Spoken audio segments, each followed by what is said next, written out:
everyone. Thanks for joining the Admin Show. And I have a very special guest. His name is Girish Kulkarni. He's an IT professional. He was in US, now he's in India. But he's actually holds a very deep knowledge about Hinduism. So go ahead and give a brief introduction about yourself, Girish, before we start the question answer session. Good morning, Anamika. Hi, everyone. I am Girish, and Anamika requested me to speak something about our philosophy and related matter today. So here we are, and today I'll be talking in brief about some of the aspects of our Hinduism philosophy and related topics. So, Shall we begin? yeah, we can talk. Okay, so let's talk about first. Can you talk about Darshan Shastra? Yeah, sure. So, Anamika, in our philosophy, we have classified different belief systems in a it's a science basically. Now we have described it in the form of Darshana Shastra. So there are 108 documented darshanas, and each darshana is a way of thinking about life and soul and God and related matters. So a lot of aspects have been covered in this, and generally this is taught in about sixth or seventh grade of our Indian traditional schooling system, the traditional way of teaching philosophy. Okay, It, it before you go further, can you little bit talk about this traditional school, where it is, and what it is, so that viewers can get the context. yeah, sure. So in India, the temple-based institutions like the mats and temples run the institutions. They are basically the schools where Sanskrit is taught and our philosophy is taught, and Vedic literature and Puranic literature and so many other related topics are taught. Tarka Shastra, Vyakarana, all those things are taught, and the students are made eligible for attending our regular schooling system also. Like they can pass the 10th grade and 12th grade, and ultimately when they graduate from the schooling itself, they will be either given a BA or a MA degree based on the rigor of topics they have chosen during their 6 to 8 years of their Vedic schooling. Okay. Yeah. So this is done by most of the Shankara Matas in India, predominantly throughout Indian subcontinent, and a lot of other traditional schools like um, Madhva philosophy. The mutts of the Madhva philosophy also do this. They take in students, and then they groom them, they teach them, and then they at the end of it, finally they are given awarded a degree. And it goes on like that, and ultimately they are given responsibility for a temple, or they are ordained as priests, and some take up teaching roles themselves. So they ultimately either graduate into priests who perform rituals for you, pandits as you call them, whom you call your home, or they will also become teachers sometimes. They give sermons, lectures on all these different topics which they have been groomed in, taught in. So this is our Vedic school of philosophy, which is being taught in various schools. Okay. So going back to our topic on Darshana Shastra, so this is generally taught in sixth or seventh grade of this Vedic schooling. So Darshana Shastra, it addresses different aspects of our philosophy. Like to call out a few significant ones out of the 108. Charvaka Shastra, which is the very first Shastra, it describes the way of thinking which is akin to the Western atheistic philosophy, wherein we say that I believe in what I see.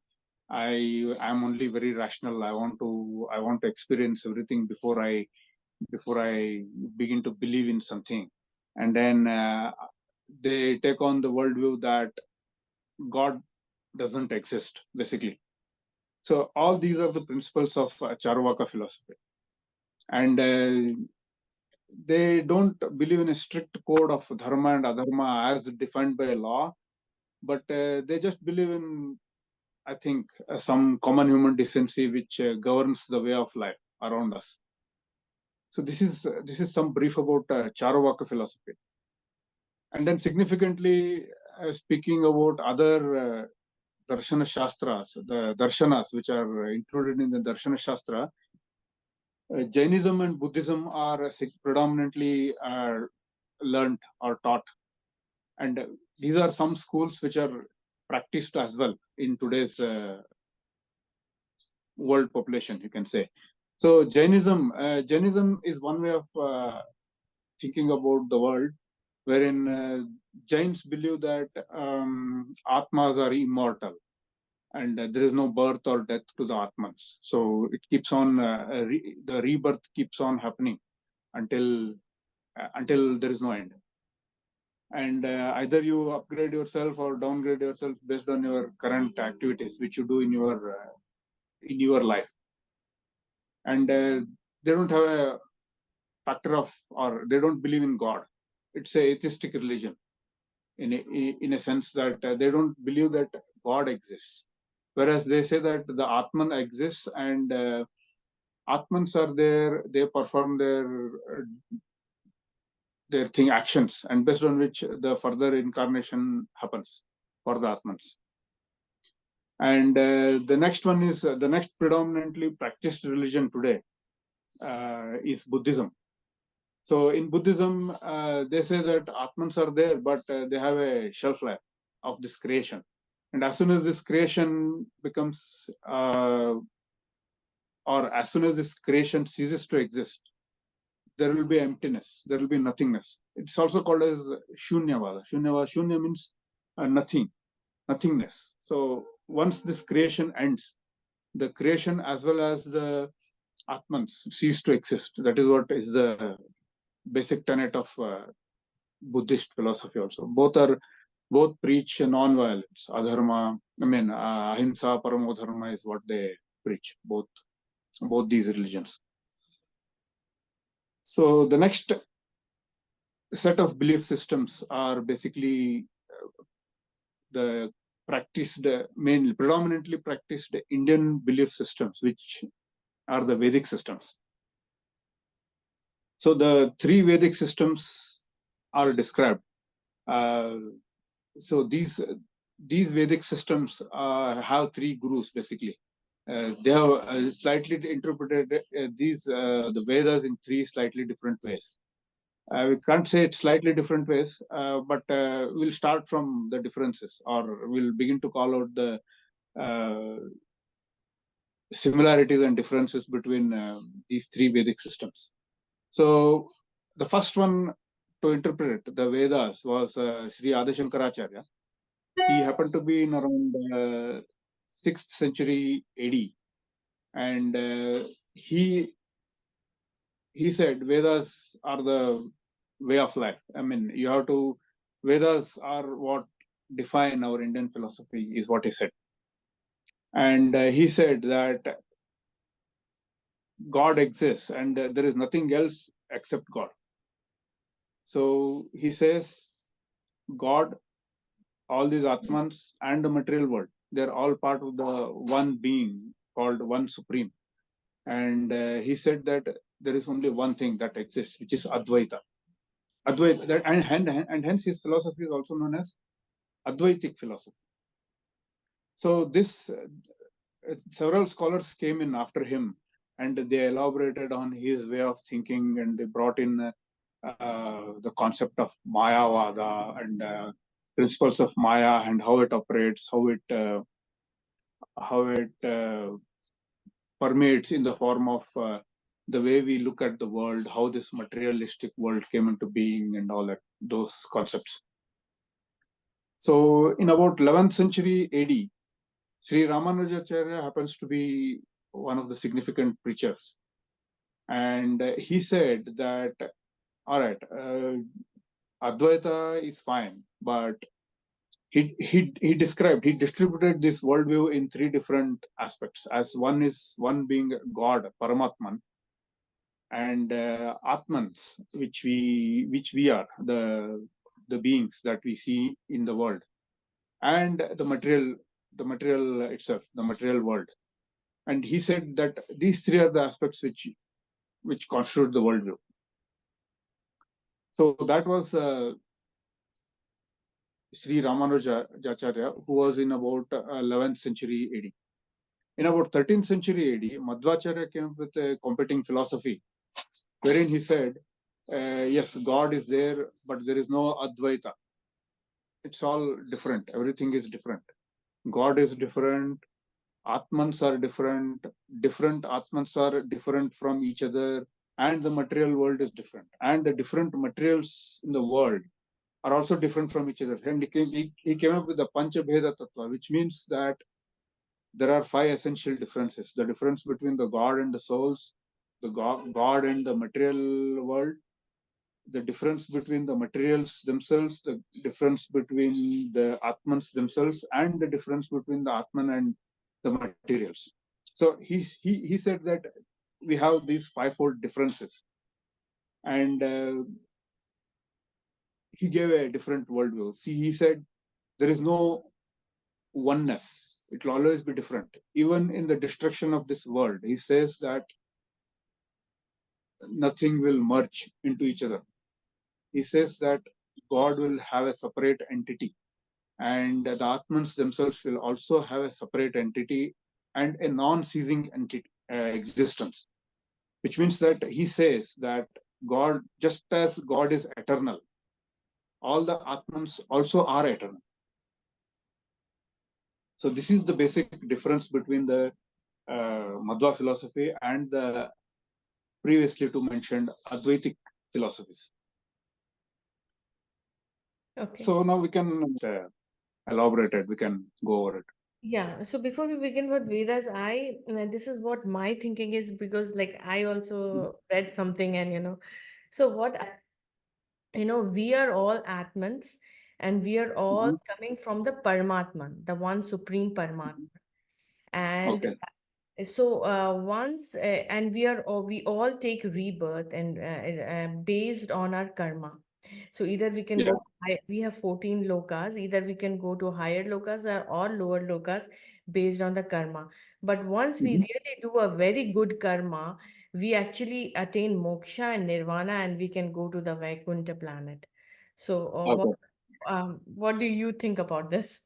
Yeah. So yeah, I've had a lot of discussion about these topics with various people, Uh-huh. and that's not exactly the way I believe in. Okay. I believe in what you just Okay. explained. Okay. Now I believe that basically I'm a follower of Sri Madhvacharya, Mm-hmm. and his teachings have had a significant influence on how I think about these things. Okay. And based on my life experience, also, I happen to agree with most of the teachings that I have learned are Sri Madhvacharya's beliefs, which is to say that Atmans are different, inherently different. And Madhvacharya says Atmans are not created by God. Mm-hmm. He says that they have a non-ceasing existence, non-ending existence. The existence neither has a beginning nor has an end. That is what he says. Like, just as God as a Atman is there, Paramatman, God as a Paramatman has been there and will be there forever. Even the Jivatmans, like me and you, yourself, or the other entities whom we deal with in our daily lives, they also have a eternal. They don't have a eternal. They do have a eternal existence. Like they don't have a beginning, nor they do have an end. Okay, this is his worldview, and I happen to believe in that, because now if we say that God has created us, then there inherently lies in a question as to why did he create us differently. No, he didn't create us. We are just part of him. It's something like we have five fingers, right? It's five fingers is part of our body. So the whole body is Paramatman and we are just part of it. He didn't create us. Our Atman is just belong. We're just extension of him. Our karmas, in your way of thinking. But see the body that we gain after reincarnation, this is a clothing to our soul, right? So Okay. based on that, our soul, like we perform like either we be good to somebody or either we be bad to somebody, or so those kind of if we follow the dharma, then we are doing the good karma. God has created us doesn't reconcile the fact that arises out of the differences that we see in this world in terms of the character of people or the way they choose to act themselves out. So now, to reconcile that, I feel that it's only the karma, the previous karmas, which the persons have been doing, Mhm. has to be the governing factor of how they are now or how they manifest themselves now. That I totally And agree. it is, I believe in karma. Yes, that I totally agree. yeah. So it also tends to, in my logical thinking, in my logical school of thought and the Dvaita school of thought, the difference between Sri Adi Shankaracharya's philosophy and Sri Madhvacharya's philosophy. Okay. What, what happens then is that if you're not able to attribute the differences to the intrinsic nature of the Atmans themselves, we will end up having that attribution towards God, which is the Advaitic school of thought. Whereas Madhvacharya told, he came about in 12th century and said that, no, there, you have been doing karma like the way you have been doing, or you are continuing to do now. And the reflection of your character is what you have been doing in all your past births and the current birth and so on and so forth. And he says uh, even about the question of mukti or moksha as we call it, Mhm. the end, Yeah. he says that there is no real end. He says that moksha is something wherein God will like you and he keeps you so near to himself that he doesn't feel the need for you to take another birth to prove yourself or to improve yourself. So Mm. God has decided that, okay, you have improved enough. There is no need for me to give you further tests because you have been acing all of this. Yeah. And here is your mukti. That's Yeah. what he says. Sri Madhvacharya says this. Yeah, so Whereas in quite Advaitic close. philosophy, It's quite close. What I think also it's quite close. Yes. Now you right. are not going So, to take rebirth in the lower planets like Bhuloka or other right, lower planetary system. You will be there in the higher planetary system. right. So in Advaitic philosophy, it goes slightly differently in the sense that he says that Sri Shankaracharya says that in the end, there is nothing except God. There is no Atman. There is no, Atma become Paramatma, he says. Mm-hmm. So there is no eternal existence. It's only an illusion that makes you feel you are different from God, Mm. is what You're Sri God Adi Shankaracharya. yourself. You're God yourself. Yes, you are God yourself. You just don't know about it. Is the interpretation of Advaitic philosophy. He says that the Maya or the masking of the reality which happens to you is what is making you believe that you are something different from the Paramatma.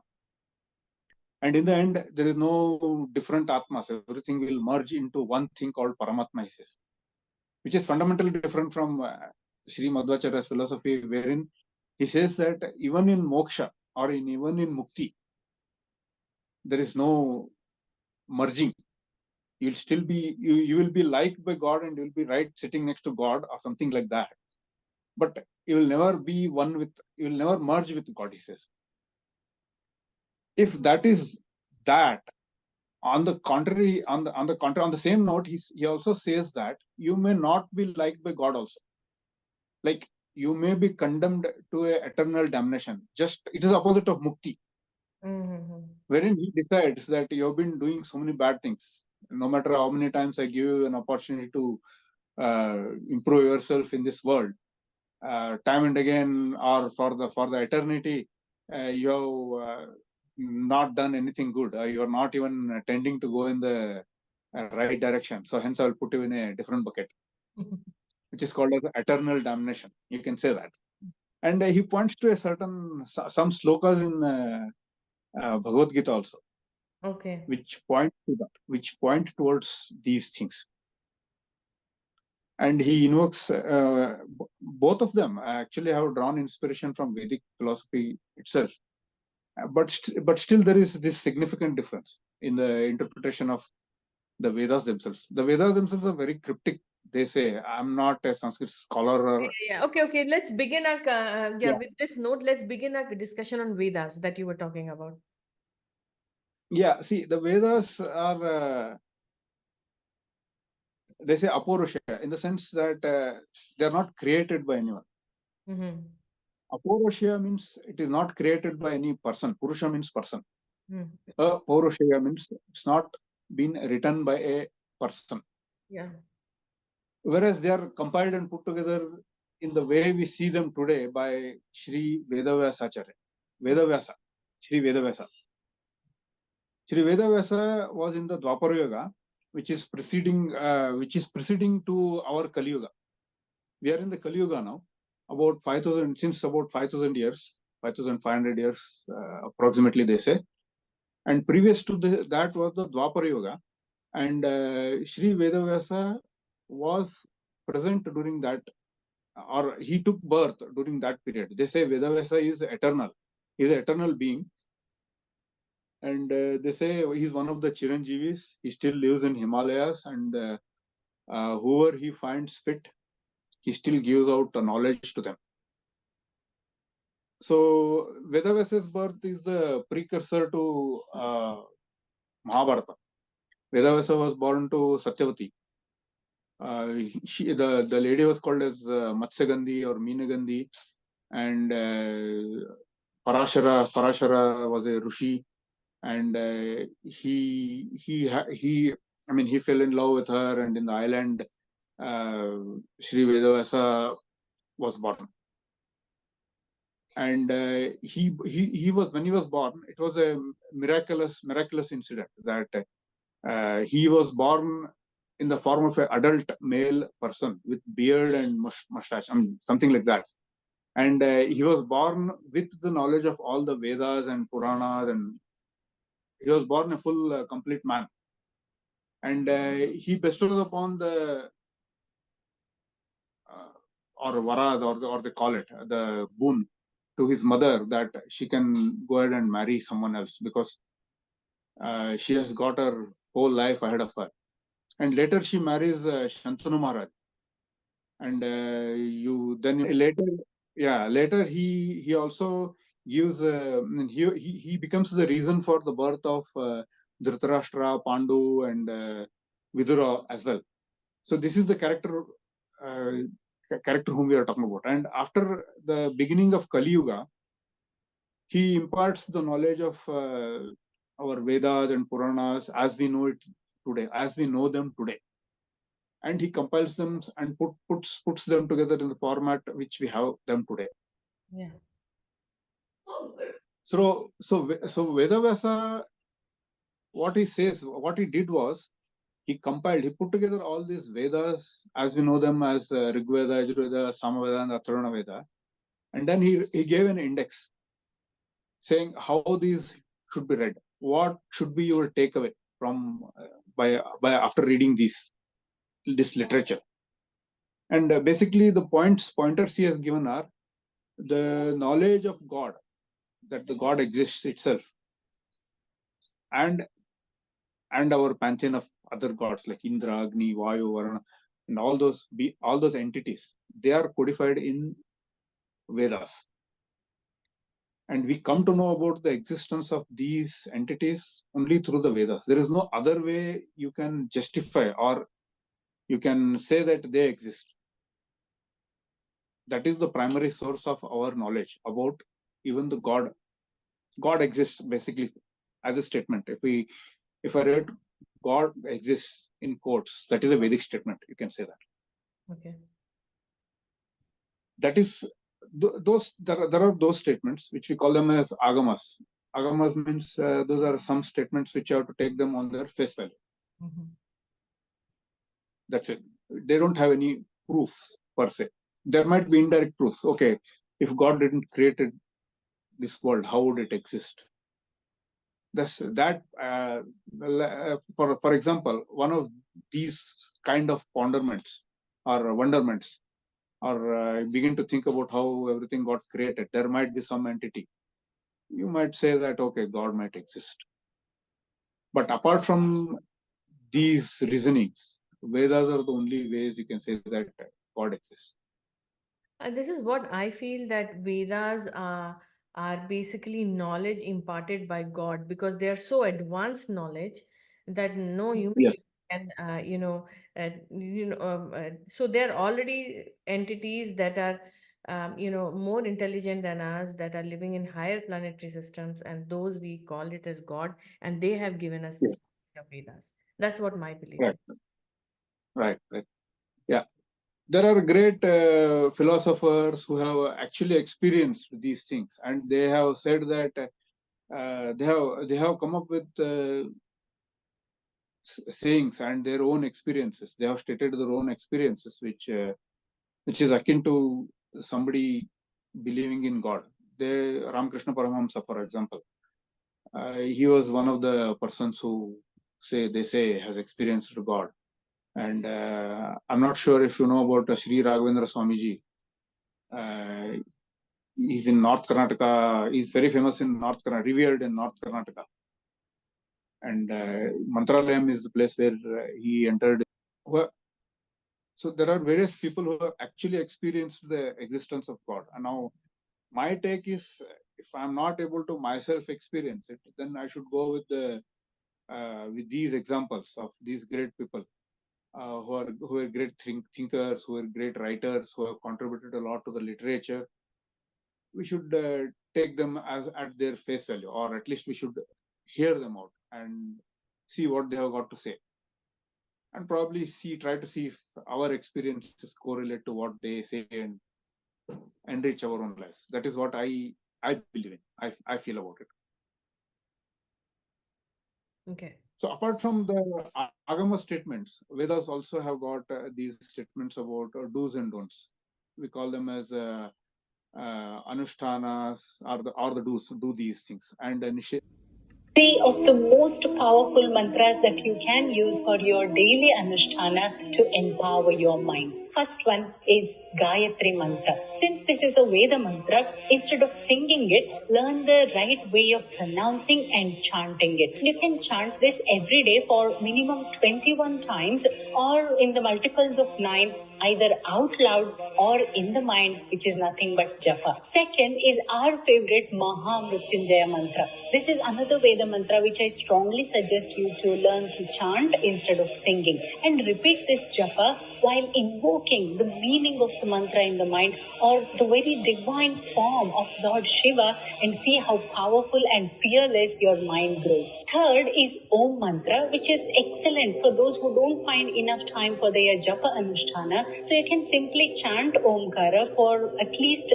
3 to 5 minutes first thing in the morning. Nishedas, or Nisheda means don't do these things, or do's and don'ts. Basically, dharma and adharma also originates out of these. Hindu law has got its roots in Vedas.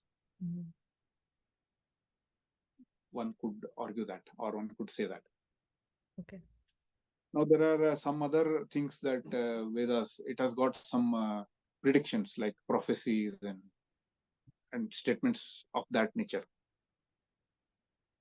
Those are also there in Vedas, and Vedas contain all the literature and the mantras which we use for doing our pujas or enchantments and doing positive things. Like when we in our Hindu systems, there are different karmas we do at different stages of life.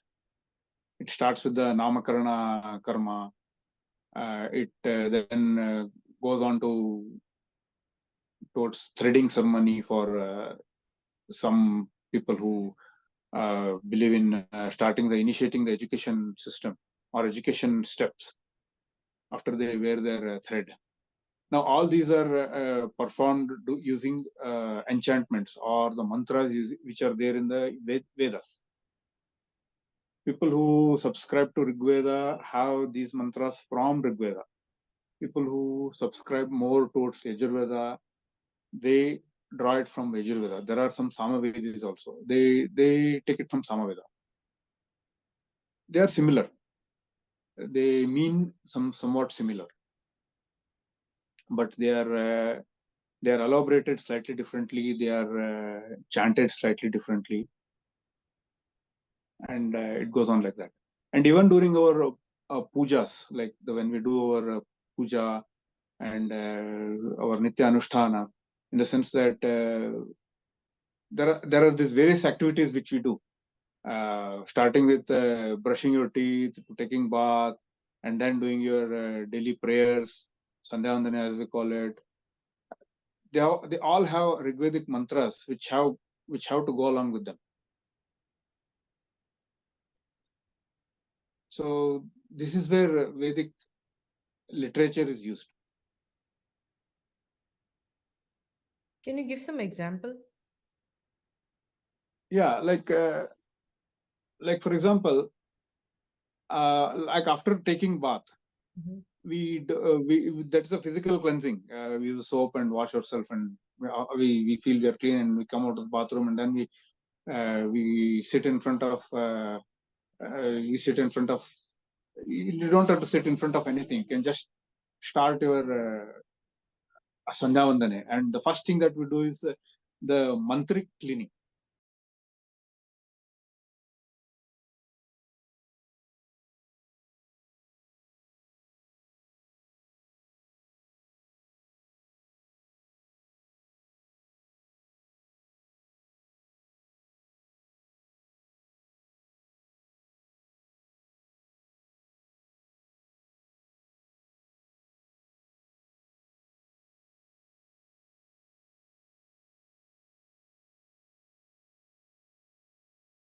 We call it marjana.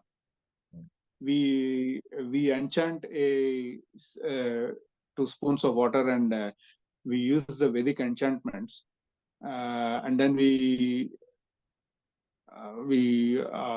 call it as prokshana, or in the sense that we sprinkle it on ourselves. Prokshana we call it. Okay, the mantras go on, and the mantras are these mantras, all these Vedic mantras, like we discussed, are not written by anyone. They have been handed by devatas or God to rishis who have then doled it out to us in the form of these various Vedic mantras. So we use that for in this particular example I was giving you. Now I am doing the mantric cleansing. It is a little bit higher level of cleansing after we do a physical cleansing. And then we do something called as a Papa Purusha Visarjana. Like I have done a lot of sins yesterday. Now I say the mantras goes on to say, or the enchantment goes on to say that I repent these wrongdoings which I have done yesterday, and I want God, I want your help to drain them out. Visarjana means to drain it, or to cast it away. Okay, and then there are mantras for that. And then we do the Argya Pradhana. Argya Pradhana in the sense that Argya Pradhana is an act which is akin to joining forces to destroy the evils that are there in this world. You can put it in that context. So a Dvija, or or somebody who is attuned to do it is supposed to do it 3 times, one in the morning, rather in the afternoon, and third one in the evening, at the time of the change. Sandhya means change, the dawn to dusk or dusk to dawn. The changeover of these timings, at these timings, are crucial when we are supposed to aid the uh, activities, or aid ourselves in trying to destroy these forces of evil. It's symbolic. It is showing the willingness to do it in the form of doing these Arghya Pradhana and all those activities. Is there a And ceremony then there are, like before eating food? Do we have some mantra? yes, for eating food also there is a Vedic chanting, which we are supposed to do the chanting and then offer it to God and then eat it. So the food that I'm eating, the act of having the food is also divine. The body into which food goes is also divine. The one who is doing it is divine, and the effect of it is also divine. So it allows us to, for a moment, pause and introspect, to reflect that yes, not only this is all one consciousness, but on another level also, to respect the food, to respect the body, and to respect the act of eating. If you see nowadays, many times we are having our food, you're in a hurry, we don't really pay attention, we don't really chew the food, we don't really taste the food. No? You're having food, watching TV, we don't even realize, oh, the bowl is finished. Then it doesn't give that satisfaction. It doesn't give all the nourishment also. It doesn't digest as properly. We don't get the satisfaction, the joy that we would otherwise get out of the food. So it's a beautiful practice to bring some more gratitude into our life. It will improve our health, our state of mind, and remind us that beyond this diverse creation, there is a reality, the truth, that which is non-changing, which is that one universal consciousness. So it's a beautiful mantra that anybody can chant. Brahmarpanam, Brahma havihi, Brahmagnau, Brahmanahutam, Brahmaivatena gantavyam, Brahma karma samadhina. And it is There also are said chanting. that you should only eat food that you can offer to God. So that is when you Yes, know that you are eating right. that is correct. That is how it has been prescribed. Yeah. And it not only in Vedas, in Puranas also these things come up. Basically, they are a reflection of what the Vedas themselves say. Mhm. And in Bhagavad Purana, Krishna says, "You can offer me this, this, and this, and if you do that, I will like it. And you can offer it to me, and then you can have it yourself." That is what he says. And then he says that do it as per the Vedas, and wherein lies those statements which forbid us from eating onions and eating us strongly flavored food stuff like garlic and radish and stuff like that. There are things that are forbidden to be eaten. And Actually, also non-veg. and also non-vegetarian stuff. And Krishna has said that in this Kali Yuga, you are not supposed to eat anything which is non-vegetarian, and you're not supposed to cull any animal to give me that as an offering. Mm. So he forbids. He says, "I don't like." So if you are a follower of that way of thinking, you have to follow that. He says, "Offer me." In these things come in the Puranas, like in Bhagavad Purana, in the 11th Ekadashi Skanda, and in those places, he says how you should worship me. He says, "Call me as if you are calling me to calling your guest home, and treat me accordingly. Give me offerings." This is basically the structure of the puja. You give me water to bathe, and then you call it as tirtha, and then you take it, and then you give me vastra, angavastra, like you give him in a towel to wash his to wipe his feet, and then you give him flowers, you give him sandal paste, you give him tulsi. He says, I like tulsi the most, right? And these are all the prescribed things he says. And then you give me you give me fruits, and if you have prepared something, you have cooked something at your home, you put it in front of me, and you can pray that. And if you pray with real bhakti, I will accept it as an offering, he says. And this is the way he has said that you worship me every day, and then you can partake it. You can consume it. So this is the way he says you have to worship me. And of course, these kind of methods of worship are described in our Puranas in different ways, and these are being documented in different Puranas in slightly different ways. But basic structure is somewhat like this. Is somewhat like how you treat your guests when they come to your home. Hmm. So what do you have to say? Okay, we have these teachings and this is but do you think this the eating of non-veg like is being so much prevalent and everybody is getting influenced?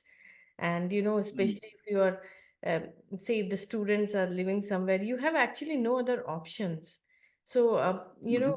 what do you think like where the world is going in terms of eating non-veg, like beef eating and things like that? Yeah, beef eating is definitely a no-no as per the Hindu traditions. Mhm. Some Hindu people eat some other like lower forms of animals. They call people eat fish and see again it's a little bit ambiguous. Some of our Puranas call out these practices. At the same time, see, I missed out on mentioning some things. Like Vedavasa told that Puranas may teach you ambiguous things, in the sense that some Puranas might come out as ambiguous. Whereas in Bhagavata Purana, Krishna says that I do not like. He Mm, clearly says in no ambiguous terms that he doesn't like anything that is not vegetarian. mm, He says, I like only vegetarian food. If you offer me vegetarian food, I'll gladly accept it.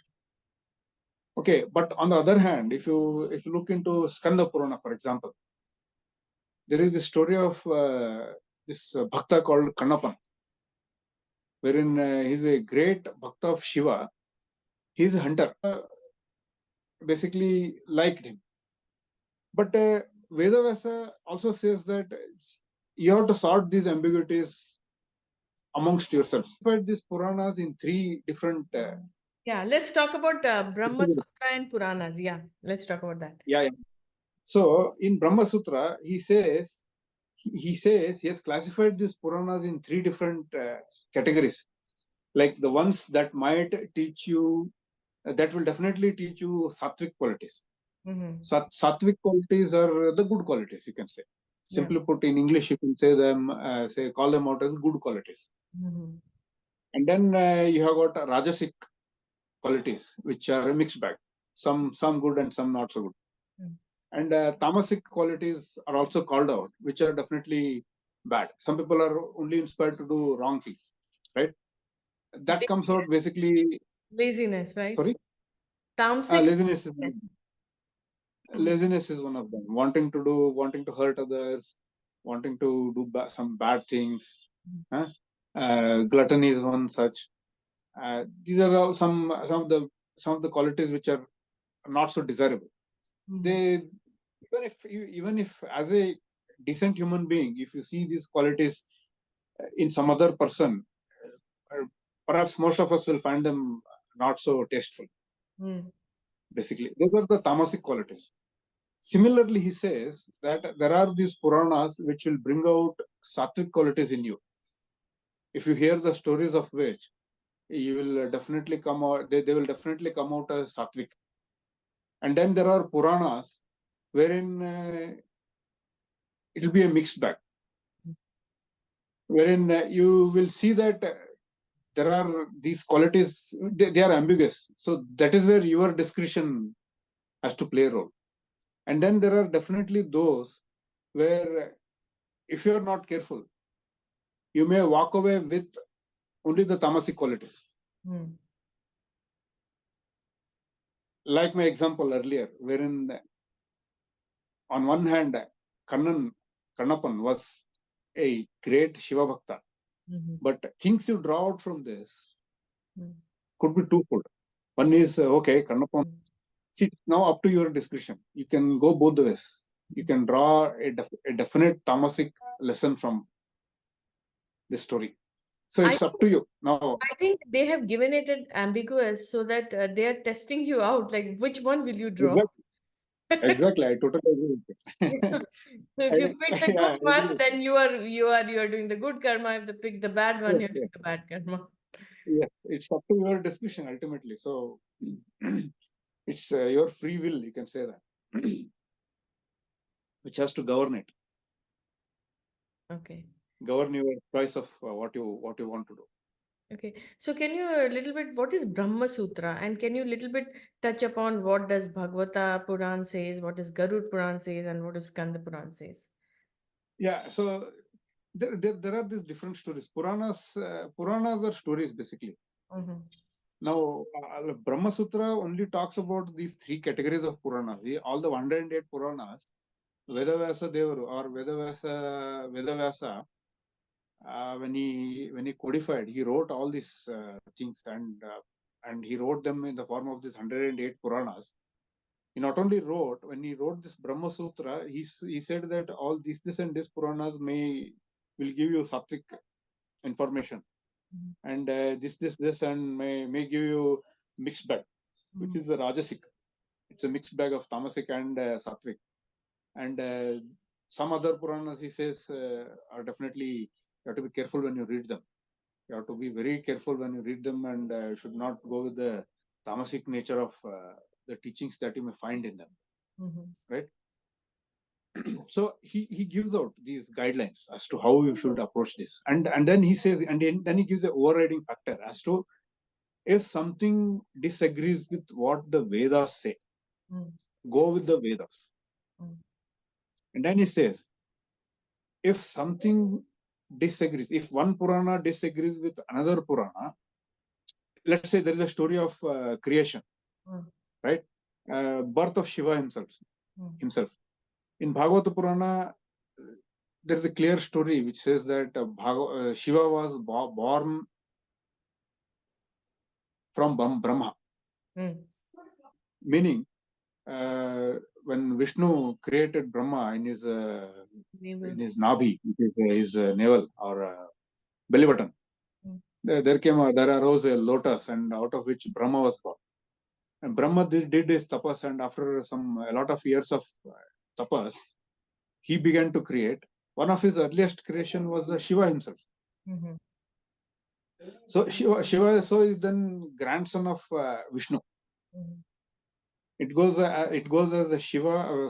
Vishnu was there, eternal, and then he created Brahma, and then Shiva was created. So Shiva gets the third generation or the grandson of Vishnu. But in Skanda Purana, the story is slightly different.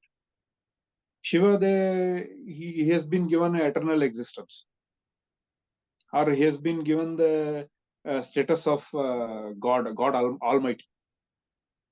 Whereas in Bhagavata Purana, it doesn't say so. Shiva is a clear creation of Vishnu, it says.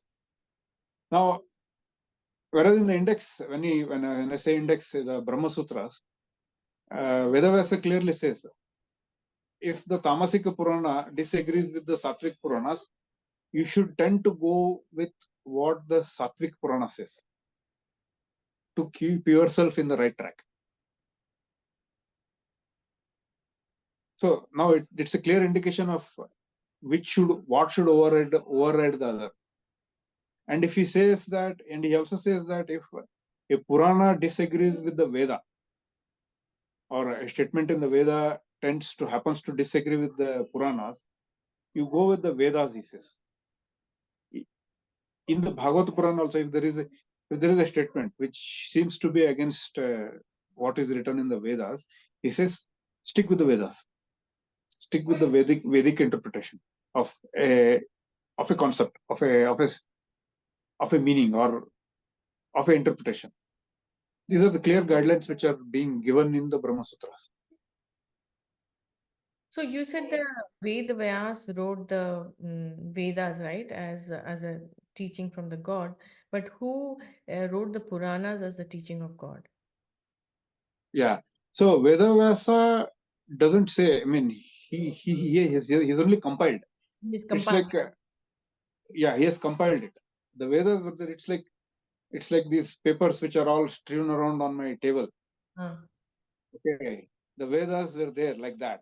mm, Now he put them all together and indexed them mm, and gave it to us in the form of Rig Veda, Ajurveda, Atharvana and Samaveda. So he has done only the compiling together of these pages which are there on my table, and he has organized them in the form of these 4 books. So he has not composed them per se, because they are apaurusheya, meaning that they exist. They exist, and they also will exist forever. And what about Whereas the Puranas are clear compositions of Vedavyasa himself. Okay. He has actually written them. He has written them. There is a story about how he tricks Ganesha into writing these stories. Mm, You know, the story where Ganesha takes one of his tooth to write the dictation or dictions of Vedavyasa, right? Uh, he challenges him. "Okay, how can you write it as fast as I can recite?" And he says, "Yes, but you should write it only if you understand it." And there is a story which goes along with that, wherein he confuses him at some points in time, and then Ganesha does not understand.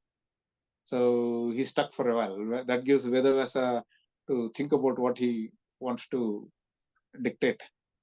So everything was written down by Ganesha, and Vedavasa handed down to us these Puranas. So what are all these Puranas are? These Puranas are stories basically. mm, How Matsya Avatara happened, how Kurma Avatara happened, the story of creation itself, and all the Dashawataras. And then there are so many other aspects also. Like we see these different festivals which we celebrate throughout yeah, India, yeah, right? exactly. Mhm, These are all there in the Puranas. mm. Now you may say that okay, this is done more here, whereas in South India this is not done. You might have observed that some festivals are more predominantly celebrated in some parts of India, whereas they're almost non-existent in some other parts of India. So they have a different form, like like we have Lori in Punjab and Pongal in Tamil Nadu. So Right. they are celebrated but with a different name. A different name and Uh, a different slightly regional tradition, yeah, and but yeah, yeah, they all have their origin in Puranas. yeah, They all have origin in Puranas. Even we do the Navratri. If I'm from Karnataka, South India. yeah, Even we do Navratri, Dashara, and all those festivals. yeah. But what do you call We it? do Holika. What I do mean, you call the same thing? yeah, we do Durga Puja. We do on the 8th day, we do Durga Puja. Uh, Even we do Durga Puja. And in West Some, Bengal, I'm some sure states like Durga Puja, they are very prominent. Like, they're in very prominent. Bengal is Durga Puja, and we think that, oh, Durga Puja is for Bengalis, but actually it is for everyone. It's for, yeah, exactly. It is for everyone. It's only that we are handed down the same books, the same 108 Puranas. We all have the same Puranas. Mm, It's just that some South Indians give more importance to chapter number 21 of some Purana, whereas some others in some other part of India give more importance to some other chapter. It's not that it's not there for these guys. It's there. It's just traditionally it has been a low key affair. It still makes its presence in the Panchangas or the Hindu calendars which we see. It's mentioned there in some corner. Okay, on this day you have to do this puja. okay. Basically, it's getting derived out of the same Puranas, right? Uh-huh. Yeah. So Like I basically, mentioned, at the bottom of it, the whole subcontinent is all united. We are just one. yes, It's the different states, different. We are actually all one, everything. North India, South India, East India, West, everything. We are all one person, one people, yes, and exactly. we'll have to It's unite. a Vedic, yeah, it is a Vedic civilization, and Everything, all our festival, everything is related on Vedas and Puranas. I stress it out that whole of India is all one. We are all united, and there is no distinction. We shouldn't be fighting about North India, South India, East India, West yes, yes. India. Exactly. So you have to say anything on that unity of Indians and Hindus in general? Yeah, I happen to agree with you. And based on this, if you dig in into where what is the origin of this, Huh. if we are doing a certain tradition Yeah. in a certain part of the country, if you go into the, okay, why we are doing this, where did this all come from? Yeah. It will find its roots into one of the Puranas. Yeah. Okay, and if you go and ask any pandit or who is a scholar Mm. in that Purana or that text or that material Mm. where it's sourced out of, they will all agree to the same thing. Mm. Even from different parts of India, everybody prescribes to the same set of information. There might be slight differences in the interpretations. There might be some differences in the recent traditions. Mm. See, these traditions, again, I don't think they are very old traditions. Mm. Like some 200 or 300 years, a certain tradition forms in a certain part of the country, Mm. and we do that. In the last 150 years, I think Ganesha festival has caught up a lot in Maharashtra. Yeah. After Lokmanya Tilak, Mm. when he began to use the Ganesha Chaturthi festival to bring people together to form the mass movement, that is when a lot of Ganesha festival picked up. Whereas you don't see so much Ganesha festival in West Bengal, for example. West Bengal is You Kali don't see, Puja, Durga Puja. yeah, Kali Puja. We see a lot of Kali Puja. Yeah. Doesn't mean that we don't have Kali Puja. During Dashara, during Navratri, Dashara, we celebrate Durga Puja on one day. We don't do a big road show procession or something like that Mhm. in our temples or even in our homes. We don't have a big Durga idol. We do a Durga Puja. What we do is we put a small kalash. Kalash means that small uh, utensil filled with water, sometimes rice, and then we invoke goddess to please come and sit in the and bless us, and then we do the puja, like just like the other pujas which I was mentioning about. We do naivedya and stuff like that, and then the next day we say, okay, thanks mother coming for this celebration, and we send you off today. And then we send her off. This is our way of doing it. We don't do a river visarjana. But whereas for Ganesha festival, we have a earthen idol. Even in our home, we bring the Ganesha idol from the skilled craftsman who makes these idols. We do the worship for 5 days, and on the fifth day, even now we go to Mm. a tank where we do the visarjan. Yeah. So this tradition, I think, has evolved in the last 150 years in this part of the country. Why one should not do it in West Bengal? I don't know. I mean, they should do it, I think. Why we shouldn't do the thing? We do. It's just We're again all a one. matter of, Everyone is one. yes. Yeah, I mean, basically something similar. In fact, I had been to Dhaka Huh. last year. Okay. I was accompanying my wife on one of her projects, Bangladesh. Sorry, it's the Mm. capital of Bangladesh, Yeah.